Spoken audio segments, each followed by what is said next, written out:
तो एपिसोड 7 की शुरुआत होती है जहाँ पे ग्रैंड मास्टर और लियाओ स्नेक के ऊपर खड़े होकर जा रहे होते हैं। तो लियाओ बोलती है हम कहाँ जा रहे हैं, जिसपे ग्रैंड मास्टर बोलते हैं किसी को मारने। तो लियाओ बोलती है कि क्या हम नहीं जा सकते हैं, जिसपे ग्रैंड मास्टर पूछते हैं तुम्हें क्या लगता है। और उसके बाद वो लोग एक जगह जाते हैं जहाँ बहुत सारे लोग होते हैं और वो एक टेबल पर बैठकर लियाओ को बोलते हैं जो भी तुम्हें खाना हो खा सकती हो, जिस पे लियाओ बहुत खुश हो जाती है और खाना शुरू कर देती है। लेकिन फिर वो ग्रैंड मास्टर से पूछती है कि हम तो किसी को मारने जा रहे थे ना, तो हम टीम डिनर पे क्यों आए हैं। जिसपे ग्रैंड मास्टर उसे देखते हैं तो वो बोलती है कि बस ऐसे ही खाना और पीने के लिए। जिसमें ग्रैंड मास्टर बोलते हैं कि तुम तो भूखी थी ना। तो लिया पूछती है कि आपको कैसे पता। तो वो बोलते हैं तुम्हारे खाने निकलने की वजह से। और इसके बाद वो लियाओ को एक चीज देते हैं खाने के लिए, जिसे वो लेकर उन्हें बोलती है कि बहुत बहुत थैंक यू। और मन ही मन सोच रही होती है कि ग्रैंड मास्टर इतना अच्छा भी सोच सकते हैं। तभी वहाँ नीचे थोड़ी मोड़ी लड़ाई हो रही होती है। तो लियाओ बोलती है ये तो मेरे मास्टर की आवाज है। जब वो नीचे जाके देखती है तो वहाँ सच में उसके मास्टर होते हैं। तो वो पूछती है क्या हो रहा है। तो उनके सीनियर बताते हैं कि इन लोगों ने शराब पी है और ये हमारे मास्टर से आकर टकरा गए और ये स्पिरिट ड्यू भी तोड़ दिया और इसका इल्जाम ये हमारे मास्टर पे लगा रहे हैं। जिस पे लियाओ बोलती है कि ये सिर्फ एक जार है, बताओ कितने का है, मैं दूंगी पैसे। तो वो बोलते हैं कि ये करीबन 100 जेम्स का होगा। जिस पे लियाओ अपने मास्टर को देख रही होती है। फिर वो उन शीशियों की तरफ हाथ बढ़ाती है और एक जेम देती है और बोलती है कि मैं इंस्टॉलमेंट में दे दूंगी। जिस पे वो कहते हैं कि क्या बकवास है ये, और वो लियाओ को मारने ही वाले होते हैं कि तब तक ग्रैंड मास्टर उस इंसान को अपनी पावर से पकड़ लेते हैं। जिस पे सब उनके आगे बो करते हैं और लियाओ के मास्टर बोलते हैं कि तुम भी बो करो। ग्रैंड मास्टर उस इंसान को छोड़ देते हैं और लियाओ के मास्टर बोल रहे होते हैं कि तुम्हें सही सलामत देख के मुझे अच्छा लगा, लेकिन अगर तुमने मास्टर को गलत तरीके से सर्व किया और उन्होंने तुम्हारी जान ले ली तो इसका मुझे बहुत डर है। तो तुम मौका देखो और वहाँ से रिजाइन करके सिरीन वैली वापस आ जाओ।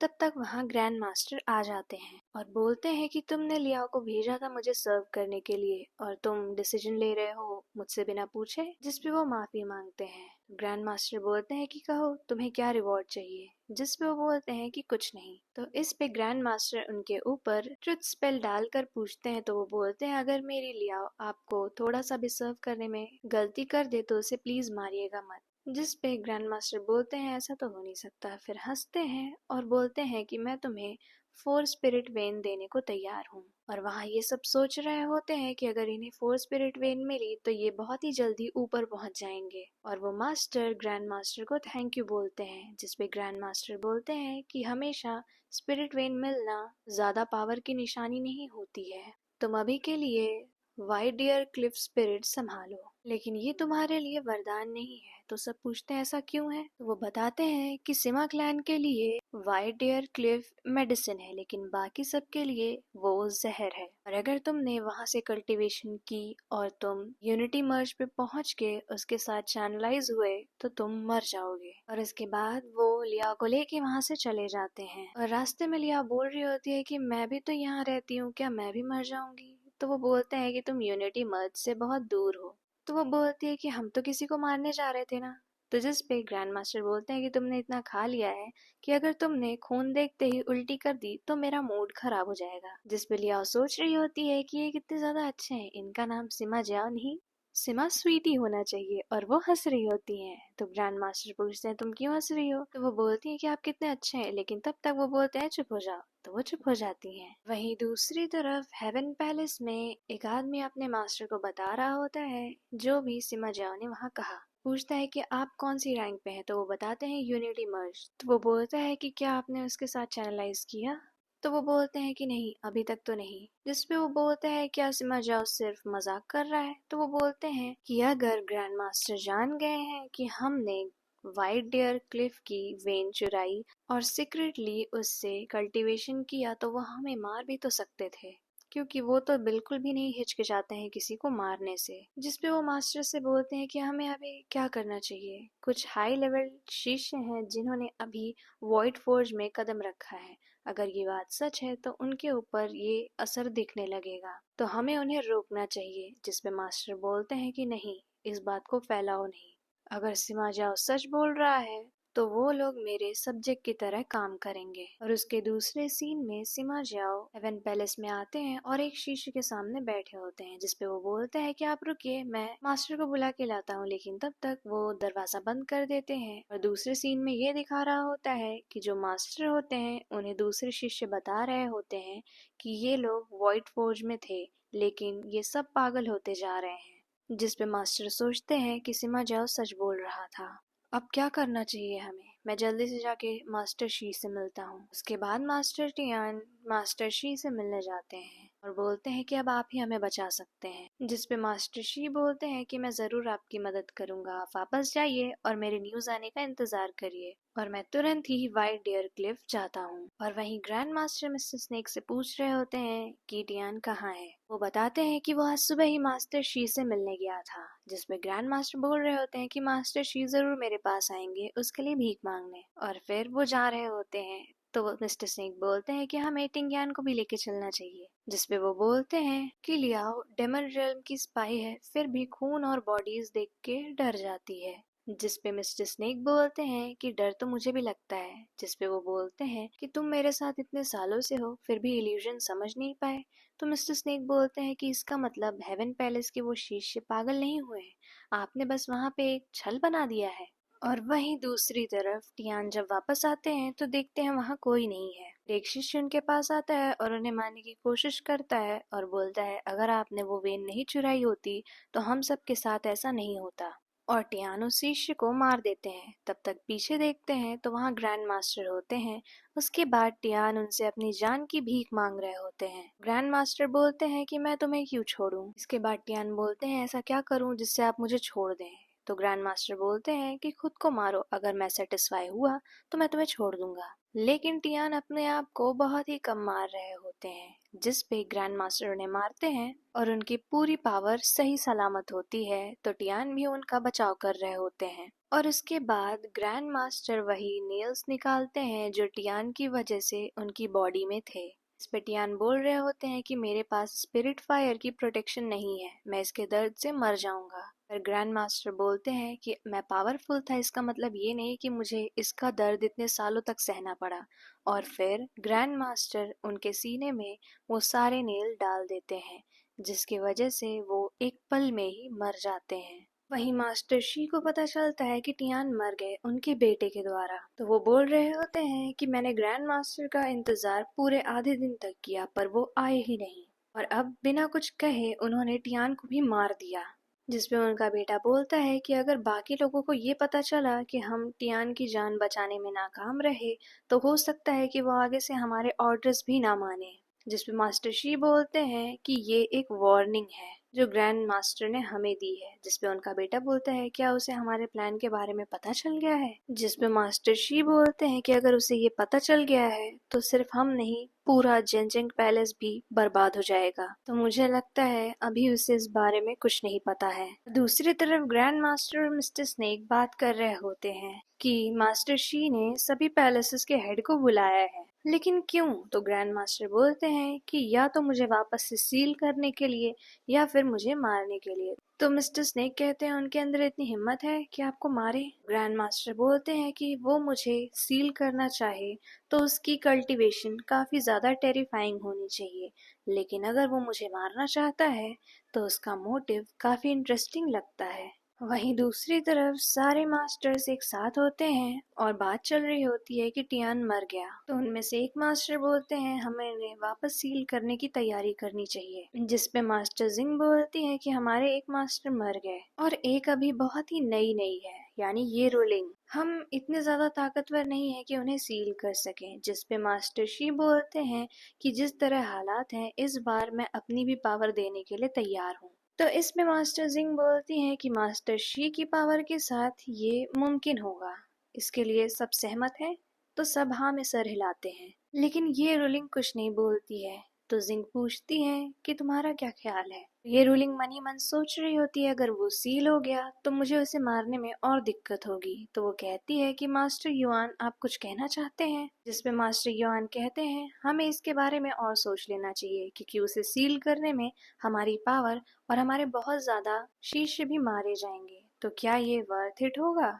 जिस पे एक और मास्टर बोलते हैं कि हमने उनका खून पिया है तो वो हमें जाने नहीं देंगे, टियान की मौत को देख ही लो। जिसपे मास्टर युआन बोलते हैं कि मैंने कभी उनका खून नहीं पिया। तो एक और मास्टर बोलते हैं कि इसका मतलब ये भी नहीं कि तुम्हारे एंसेस्टर ने उनका खून ना पिया हो। तुम्हें क्या लगता है ग्रैंड मास्टर तुम्हें छोड़ देंगे? टियान क्यों मारा गया? जिसपे मास्टर युआन बोलते हैं क्योंकि उन्होंने स्पिरिट वेन चुराई थी, इसलिए ग्रैंड मास्टर ने उन्हें पनिशमेंट दी। जिसपे एक और मास्टर बोलती हैं कि अब मैं समझी, आपकी एक शिष्य ने उनका ध्यान पाया है इसलिए आप ये कह रहे हैं। जिसमें मास्टर युआन बोलते हैं ये सब बकवास है और उठ के दूर चले जाते हैं। और वहीं मिस्टर स्नेक ग्रैंड मास्टर को बताते हैं कि आपका शक सही निकला, वो लोग आपको सील करने की बात कर रहे हैं। लेकिन मास्टर युआन ने इसके लिए मना कर दिया और ये रूलिंग ने अभी कोई साइड नहीं ली है। जिसमें ग्रैंड मास्टर सोचते हैं कि युआन ने मना किया, काफी इंटरेस्टिंग है ये। और फिर मिस्टर स्नेक बताते हैं कि टियान की जगह मास्टर शी लेंगे। तो ग्रैंड मास्टर बोलते हैं मुझे पता है, उसकी कल्टीवेशन इतनी ज्यादा है कि वो एसेंट पे तो पहुंच ही गया होगा। तो जिसपे मिस्टर स्नेक बोलते हैं कि मतलब वो आपके बराबर है। जिसपे ग्रैंड मास्टर बोलते हैं उसकी बराबरी मुझसे की जाए वो इतना भी अच्छा नहीं है। और वो बोलते हैं कि शी जरूर युआन की वीकनेस का फायदा उठाएगा, तो तुम युआन के सॉफ्ट स्पॉट का पता लगाओ। जिसपे मिस्टर स्नेक वहां से चले जाते हैं। और वहीं मास्टर शी और उनके बेटे बात कर रहे होते हैं कि युआन बहुत ही ज्यादा जिद्दी है। जिसपे मास्टर शी बोलते हैं उसे कम मत समझो, ग्रैंड मास्टर के आने के बाद वो गायब हो गया और जब उसके शिष्य लियाओ उनका ट्रस्ट जीत चुकी है तो वो और भी ज्यादा उन्हें कम ऑफेंड करना चाहता है। तो अगर हमें उसे अपनी तरफ करना है तो किसी ऐसी जगह वार करना होगा जहाँ दर्द हो। जिसपे उन्हें याद आता है और वो बोलते हैं कि उनका भी तो एक बेटा था शैंग। तो उनका बेटा बोलता है क्या हम उसे मार दें और सिमर जाओ पे उसका इल्जाम लगा दें? जिस पे मास्टर शी बोलते हैं कि मुझे कोई एतराज नहीं है। वहीं दूसरी तरफ लियाओ बैठी होती है और अपने आप को शीशे में देखकर अपने ऊपर कुकुम्बर लगा रही होती है। तभी उनके सर्वेंट्स वहाँ खाना लेके आती हैं। तो जब वो खाना देखती है तो उसमें एक लेटर होता है जिसमें लिखा होता है मिडनाइट में ब्लू ल्यूमिना ब्लॉसम्स के पास मैं इंतजार करूंगा। जिसपे लिया बोलती है इसमें तो कोई सिग्नेचर है ही नहीं, पता नहीं किसने लिखा है। जिसपे सोचती है क्या ये सिमा जान ने लिखा है और वो फिर मुझसे मिलने आ रहा है। जिसपे वो बोलती है कि नहीं नहीं ऐसा नहीं हो सकता है, पिंक और वो भी परफ्यूम पेपर, और वो भी एक ऐसे इंसान के साथ जो कि हार्टलेस हो। जिसपे लिया सोचती है कहीं ये इस बॉडी का एक्स लवर तो नहीं। और तब तक वो लेटर गायब हो जाता है और लिया बोल रही होती है कि ग्रैंड मास्टर से क्या कम निपटना पड़ रहा है जो अब एक एक्स लवर भी आ गया, नहीं नहीं मैं नहीं जाऊंगी। और वहीं शैंग बैठा होता है और बोल रहा होता है कि 3 बज गए और लियाओ नहीं आई, वो मुझे फिर से इग्नोर कर रही है। और फिर वो वही इंस्ट्रूमेंट निकालता है और बोलता है कि अब मुझे मत बोलना आगे जो भी होगा। और लियाओ खाना खा रही होती है जब उसे अचानक वापस से दर्द होने लगता है। तो वो भाग के ग्रैंड मास्टर को ढूंढने जाती है और वो ये सोचने लगती है कि एक बार मैं पहले ही इनके प्राइवेट स्पेस में घुस गई हूँ पर दोबारा नहीं। और वहीं पर एक तालाब होता है जिसमें लियाओ गिर जाती है और तभी वहां पर ग्रैंड मास्टर उसे उठाते हैं और सोच रहे होते हैं कि इसने मेरा खून पिया है तो पॉइजन सप्रेस हो जाना चाहिए था, इसका मतलब ये कोई मामूली पॉइजन नहीं है। पर ये तो डेमन रियल्म की स्पाई है ना, तो ये इसे बार बार क्यों परेशान करता रहता है। फिर वो लियाओ को अपना हाथ देकर काटने के लिए बोलते हैं पर लियाओ कुछ नहीं कर रही होती है। जिसके बाद ग्रैंड मास्टर अपना हाथ काटते हैं और खून अपने मुंह में लेकर डायरेक्ट लियाओ को पिला देते हैं। और उसके बाद सोच रहे होते हैं कि मैंने हमेशा मारा ही है और अगर किसी को बचाया तो वो तुम्हारे लिए ही बचाया, पर तुम तो मेरा खून भी नहीं संभाल पा रही हो। और इसके बाद ग्रैंड मास्टर एक पंखुड़ी निकालते हैं और दूसरे सीन में लियाओ वहीं पत्थर पे पड़ी होती है अकेले। और वो जब उठती है तो आसपास पूरी बर्फ होती है और वो सोच रही होती है कि मैं कहाँ हूँ। और फिर उसे वही ब्लड सील ब्लूम फ्लावर दिखता है और इसके बाद वहाँ पूरी बर्फ पिघल जाती है और वो होती है लियाओ की सोल मैनर, जिसमें लियाओ सोच रही होती है कि मुझे इतना अच्छा कभी नहीं लगा। और जब उसकी आंख खुलती है तो वो और ग्रैंड मास्टर एक साथ सो रहे होते हैं और वो उठ के बैठ जाती है तो उसे बहुत ही ज्यादा दूर की आवाज और बहुत ही ज्यादा दूर का दिखाई देने लगता है। तो वो बोलती है ग्रैंड मास्टर देखिए मैं इतनी ज्यादा पावरफुल हो गई, पर ग्रैंड मास्टर नहीं उठते हैं। जिसमें वो उनकी सांसें चेक करती है तो बोलती है ये जिंदा है, इन्होंने तो मुझे डरा ही दिया था। फिर वो उनके जख्म देखती है और कहती है आपने मुझे वापस से बचा लिया। और बोल रही होती है कि कहीं और होता तो आप ही विलेन होते, लेकिन यहाँ आपने मुझे हमेशा बचाया। लेकिन ऐसे जख्म तो भर जाने चाहिए पर आपके जख्म तो भरते नहीं। जिसपे ग्रैंड मास्टर बोलते हैं कि मेरी बॉडी अलग है, मेरे जख्म जल्दी नहीं भरते, तो लियाओ बोलती है, आप ऐसी वीकनेस मुझे क्यों बता रहे हैं?